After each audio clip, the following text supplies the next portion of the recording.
Yo, what is going on YouTube? I am Germ here. We are now, I believe, I saw a tweet earlier that said we are now 10 days away from the start of MSI. I haven't looked at a calendar, I haven't counted up the days myself, but I know we're getting closer and closer. Obviously a big international tournament. These are pretty infrequent in the League of Legends world, so they're always a big deal. I'm super excited. I hope you guys are as well. Previously on this channel, I have gone through Group C, breaking down every team, gone through Group B, breaking down every team, and now finally today we have Group A. I kind of saved them for last because, you know, in Group A we have the LCS, in Group B we have the LEC, and most of my viewers are English speaking from the Western world.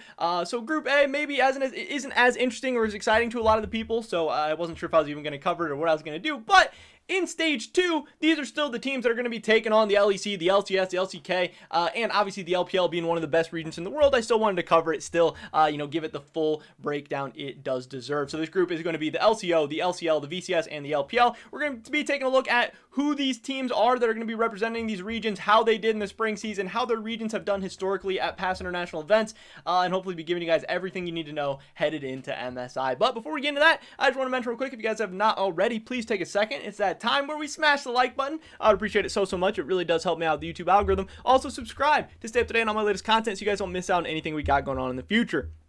Tons of MSI coverage. We're going to have my predictions, breakdowns, power rankings, all of that stuff going on for every stage of this MSI, keeping you guys up to date. We also have the Pick'em going on right now, which is going to be the first link in the description below. With that being said, let's get right into this. So again, we have the LCO. This is Oceanic League. We have the LCL. This is the Russian League. We have VCS, the Vietnamese League. And then finally the LPL, which is obviously the Chinese League. We're going to be starting out going from the bottom to the top. So that means starting out with the LCO and pentanet.gg. So here is the LCO, starting out with the Pentanet roster. We have a full Australian roster, I believe, making sure I got my flags right. We have BioPanther in the top lane, Pabu in the jungle, Chaz in the mid lane, Pradith as the AD carry, and decoy support. Pentanet did have a very strong showing in the LCO regular season, going 13-1, starting out the season on a 13-game win streak before dropping their final game of the regular season, I believe, to Gravitas. Yeah, losing to Gravitas, who was the 7th place team, went 3-11, so that's kind of funny. I didn't watch this game. I don't know what happened, but it could be a situation where Pentanet had already secured the 1 seed. They maybe trolled going in the last game. Maybe they didn't care about the last game, or maybe Gravitas just pulled off a crazy upset, because I'm sure Pentanet maybe wanted to play for the undefeated season as well. Who knows? But overall, a very dominant regular season for Pentanet. That's always good to see from an MSI representative, because I think teams really do need to dominate their domestic leagues if they want to have a chance to go to Worlds and pull off some massive upsets. But obviously, we've seen crazy stuff in the past. It's not always necessary. As far as into the playoffs, if they were able to keep that up in their first round, they did have a 3-2 series against Peace, which was obviously pretty surprising. Kind of crazy. They almost got knocked out early, but they were able to take that one to Game 5, and they were able to win before facing off against Peace in the finals again, where Pentanet did have a little bit, more convincing of a victory where they took down Peace 3-1. So that was obviously good to see from them. Obviously, some more close series. They lost more games in the playoffs than they did the whole regular season, but that is that. As far as the kind of stats for Pentanet, we have in the top lane BioPanther rocking the 7 KDA. I'm making sure I'm in the right section. A 7 KDA playing Ornn, Sion, and Urgot. So we got a lot of tanks for that boy. Then we have Chaz in the mid lane with an 8.76 KDA. Victor, Zoe, and Tristana being the most played.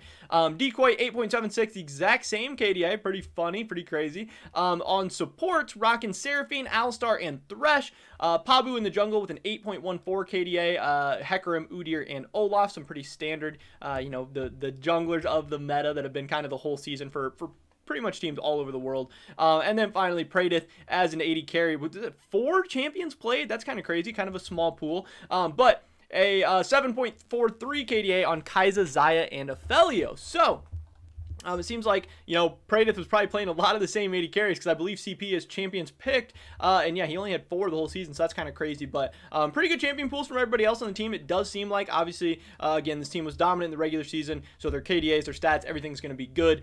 Maybe not as dominant in the playoffs, but still looking good overall. As far as Oceania's recent kind of international performances. We have Worlds 2020 and Worlds 2019. Since MSI 2020 didn't take place, we had to go back another year to see how this region has done historically, so maybe we can draw some conclusions from that. At 2020 Worlds, the Oceanic representative was Legacy Esports. They were in this group in the play-in stage, where they did go 3-1. The only game they dropped was to Team Liquid, and then they ended up, I believe, yes, dropping the tiebreaker game to Team Liquid as well. So really, they went 3-1 in the group stage. They finished second, and that got them a date with LGD in the qualifying match, a best of 5. Whoever won was going to qualify for the main stage of Worlds, and they ended up getting 3-0'd. So this year, 2020, Oceania had no representatives in the main event of Worlds. You know, that LGD team that 3-0'd them ended up going on to go 3-3 in their group, so that was a pretty solid team. You know, nothing too bad there.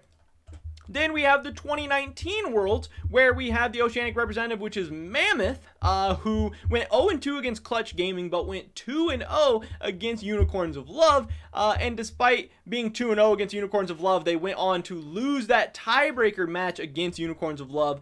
So again, this time the Osh didn't even make it to kind of the best of 5s to qualify for the main stage. But Mammoth going 2-2 before losing that, so they ended up going 2-3. And again, another year of Osh not having a team qualify for the main event. So, you know, taking a look at this group, the LCO, Oceania, whatever you want to call it, they have been the worst kind of performing international region, international, you know, results as far as that. So they're kind of at the bottom. These things they go in order from bottom to top in terms of like international results and placements and everything. These groups are very, very balanced overall. Next up, we can take a look at the Unicorns of Love out of the LCL, which, as I said before, is the Russian league. We have the spring season, the Unicorns of Love, rocking Boss in the top lane, Ahasik, I can't remember how to say this guy's name ever, Ahasik in the jungle, No Man's in the mid lane, we have Frappy as AD carry, and then Santas as the support here. So that is the roster for the Unicorns of Love. They actually had a little bit of a rocky regular season, an 8-team league in the LCL, where Unicorns of Love went 10-4, finished 2 games out of first place, 1 game out of second. You know, not too bad, but they weren't dominant in the regular season. They were solid, you know, an upper tier team. There's kind of, in the LCL, it appears that there was a clear top 4 and a clear bottom 4. Unicorns of Love did lose the third place tiebreaker against Crow Crowd, so that's why they were the 4th seed headed into the playoffs. They did end the year on a 2-game losing streak, so kind of interesting there. Headed in the playoffs, again, they would have the 4 seed, so they would have a little bit of ground to make up. Starting out with a 3-1 victory over Gambit, before going on to also beat Crow Crowd 3-1 in the grand finals. Obviously coming back from that tiebreaker that they lost, and then still being able to win against that team in the finals must have felt pretty good. So that was kind of Unicorns of Love's regular season, their playoffs. Not super dominant in the regular season, not super dominant in the playoffs, you know, 3-1, 3-1, not bad at all, but you know, so they were pretty convincing in their playoff series, I guess, a little bit more so in the regular season, especially after finishing 4th. And then taking a look at the player stats, we have Ahasik in the jungle with a 4.71 KDA on Lilia, Hecarim, and Udyr. Again, always going to see pretty much the same junglers for every jungler around the world, unless they have a really crazy pocket pick. Boss in the top lane, 3.63 KDA on Gnar, Renekton, and Aatrox. We have No Man's in the mid lane, 5.09, pretty good KDA, obviously, with Ryze being his most played, and then Orianna and Azir. So a lot of those, you know, control mages, battle mage type champions. Santas, rocking the 3.27 KDA on Rel, Nautilus, and Thresh. And then we have Frappy, who AD carried 12 of their games. He had a 5.72 KDA on Xayah, Jhin, and Aphelios. And then Lodic did play 3 games where they went 0-3, unfortunately for him, with a 1.13 KDA, looking a little bit rough on Jinx, Tristana, and Senna. So that's kind of what they did during the regular season, giving a little bit of background about their champ pools, all of that type stuff. And now taking a look at how Russia has done historically the last couple of international events. We had the CIS representative in Worlds 2020 being Unicorns of Love. They went 3-1 in the play-in stage group stage.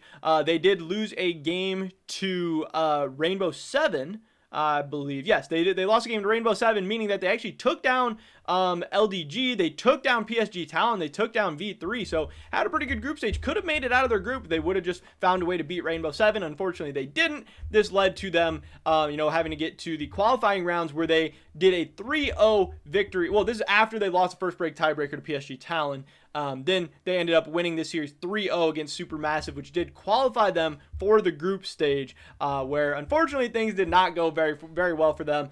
In the group of Top Esports, DRX, and FlyQuest, Unicorns of Love did go 0-6, obviously dropping 2 games to every single team in the group, and that was the end of their run. That was the end of the run for the CIS, but they did make the group stage, which, step up from what we saw in the LCO just a little bit ago.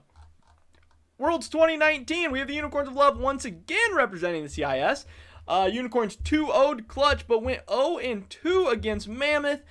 They then got their revenge against Mammoth in the Group 1 tiebreaker, but then they ended up dropping a game to Clutch Gaming in the final tiebreaker, which meant that Unicorns of Love would then be the lower seed. They would then be taking on Splice in the qualification match, the best of 5, to make it to the group stages, where they ended up losing 3-2, making it all the way to Game 5 against Splice, but they did obviously not take down that series. So in this time, they made it all the way to Game 5, made it very, very close to qualifying for the main stage, for the group stage, but they did not, and that was the only CIS team at this tournament. So again, a little bit step up from LCO, a little bit better results, but still nothing too crazy. In last two Worlds, they've had one team qualify, they didn't win a single game, and then another team not qualify, but slight improvement. As far as the VCS representative will not actually be attending MSI. This was supposed to be Gigabyte Marines. They're having some travel issues with COVID going on. I don't know if they couldn't get to Iceland, if they weren't going to be able to return or whatever, but Vietnam, just with the government and everything, they were trying to work around it, but they're having a lot of issues. They're not going to be able to travel, but I did still want to cover the team because they are still an MSI. They were an MSI representative. They did have an awesome year, and I think people still want to learn about this team and still get that information out, maybe for Worlds, maybe for the future. But also just to, show some love to the VCS crowd a little bit, since we're just kind of covering all the teams in this video. So we do have Gigabyte Marines here, which is Kiaya, Levi, Katie, Easy Love, and BA or Bai. I'm not sure how you say that name. Gigabyte Marines went 13-1 in the regular season, a very, very dominant run in the VCS, with a 26-6 game record and ending the season on a 9-match win streak, which was obviously very, very impressive. The one series they did drop was to Team Secret, just a 4th place team, so kind of a middle of the pack team, but overall obviously not a bad showing in the regular season for the Gigabyte Marines. You're going to drop some series every once in a while. They ended up getting their revenge against Team Secret in the semifinals, where they did 3-0 them, and then ending up going on to beat the Saigon Buffalo 3-1 in the finals, obviously to qualify for MSI. As far as their player stats and everything from the year, there are some players that you will know from this roster, obviously, if you are a guy who's watched League of Legends for a while. We had BA, a 5.35 KDA on as support with Rel, Leona, and Alistar. Katie in the mid lane with a 4.78 KDA. Rise, Galio, and Oriana. A little bit more of the roaming style mids. Kiaya in the top lane, 6.24 KDA, rocking Gnar, Malphite, and Gragas. Levi, the big guy in the jungle. That's going to be the one that most people probably know.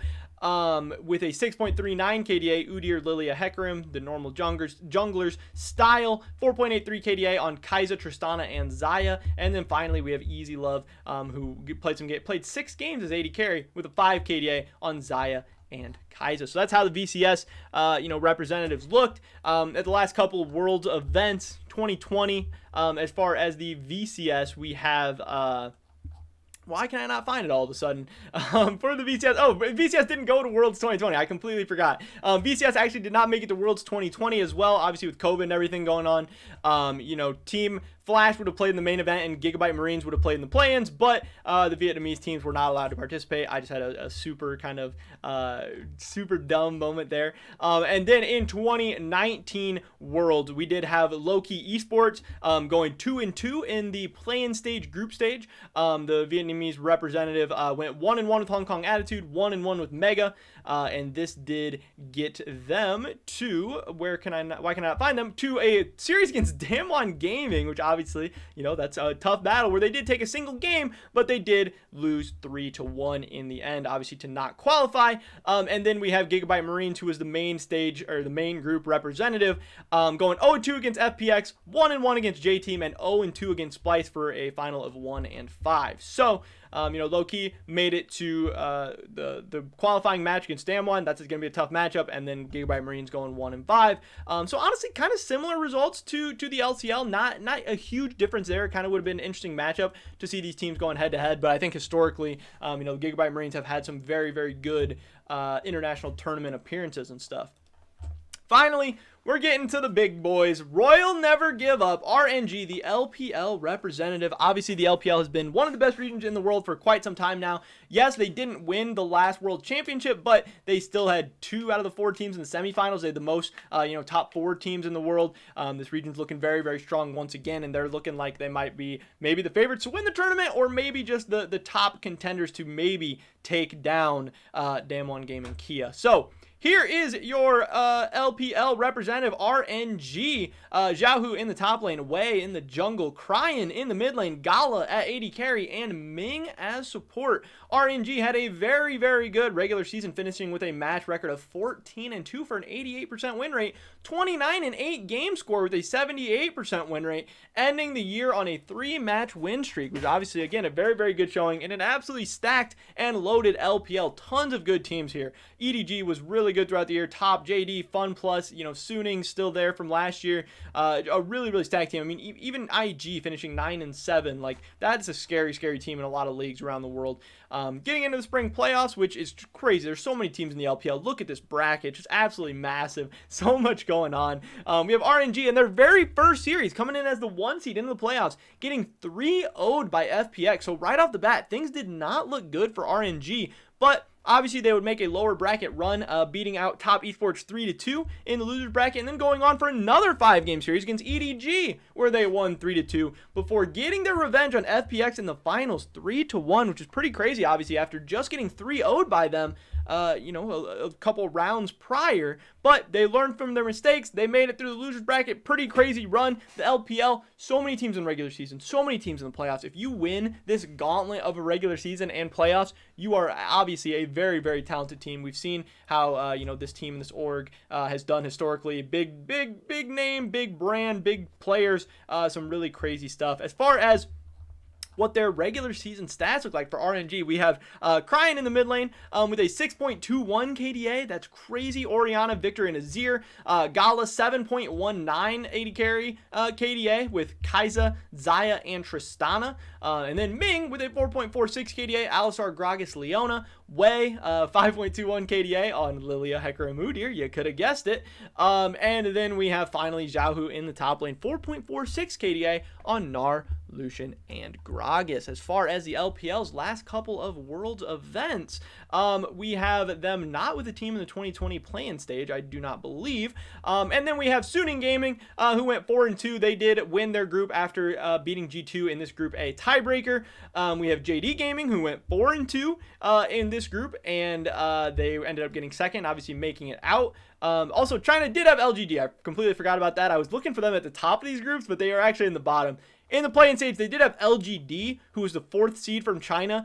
They went 1-3 in the group stage, which was actually a really, really big story. Lost to PSG Talon, lost to Unicorns of Love, lost to Rainbow 7. But they ended up winning the tiebreaker against V3 to even make it out of groups. They almost didn't make it out of groups. But they did make it out of groups. Then 3-0'd Rainbow 7, 3-0'd, I believe this is Legacy Esports, to make it to group stage, which was a pretty crazy run after a very, very slow start for them. And then they went on to go 3-3 in their group with Genji, Fnatic, and TSM. So they did not qualify. The only Chinese team to not qualify for the knockout stage at this tournament. And then we had Top Esports in a group with DRX, FlyQuest, and Unicorns of Love going 5-1 and winning their group. This led to, again, China having 3 teams making it to the knockout stages. Top Esports, who won 3-2 in a banger of a series against Fnatic. Suning Gaming, who won 3-1 against JDG, knocking out the only other Chinese team at this tournament. And then in the semifinals, 2 Chinese teams, somebody's got to win. Suning Gaming wins 3-1 before going on to lose to Damwon Gaming 3-1 in the final. So a very, very good showing from China at this Worlds event. Again, 3 of their 4 teams getting out of groups, having 2 of the 4 semifinals teams having one of the finals teams. Yes, they didn't take down the cup, but I think overall they had the best overall performance of any region at Worlds 2020, which is obviously the most recent event. And then as far as Worlds 2019, this time I actually do not believe we have Chinese teams in the play-in stage. We have Fun Plus Phoenix going 4-2 in their group. They did tie with Splice, but they did win this tiebreaker down here. We have Royal Never Give Up going 3-3 in their group with SKT and Fnatic, and actually not making it out, which was pretty crazy. And then Invictus Gaming in their group of Damwon Gaming, Team Liquid, and AHQ going 4-2, getting second place. So 2 Chinese teams qualifying for the knockout stages.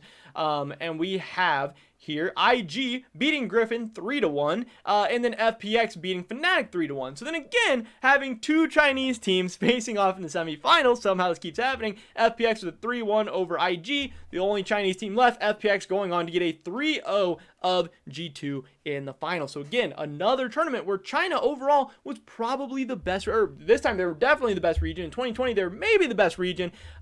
They've been a very, very strong region internationally, and coming into MSI, there's no reason to think that the LPL and RNG are going to be any different, especially with Damwon Gaming Kia maybe not looking as strong as they did last season. It's going to be very, very scary. It's going to be interesting. But that is pretty much everything you guys need to know about all 4 of these teams, all 4 of these regions heading into the MSI group stage. Something interesting to note here is that with Gigabyte Marines not participating in this tournament, they are going to be doing a quadruple round robin with these 3 teams, meaning that each team is going to play each other team 4 times. There will be a total of 8 games played for each team in this group. You're going to see RNG taking on Unicorns of Love 4 times. You're going to see RNG taking on Pentanet 4 times, and UOL playing Pentanet 4 times as well. Should be a little bit interesting. Should be a little spicy. Still going to be a lot of games played. You know, these teams are not getting skimped out on their games or anything like that. So we'll have to see what happens. But pretty much it for this video today, guys. Definitely drop a like if you did enjoy it. Leave a comment down below. What do you think about this group? Do you think RNG is going to go undefeated? Do you think they'll drop a game? Do you think Unicorns of Love, Pentanet, who are you taking to get out? I'd love to hear your guys' thoughts and opinions. Subscribe to stay up to date on all my latest content. Hopefully catch you guys in the next one. But until then, peace!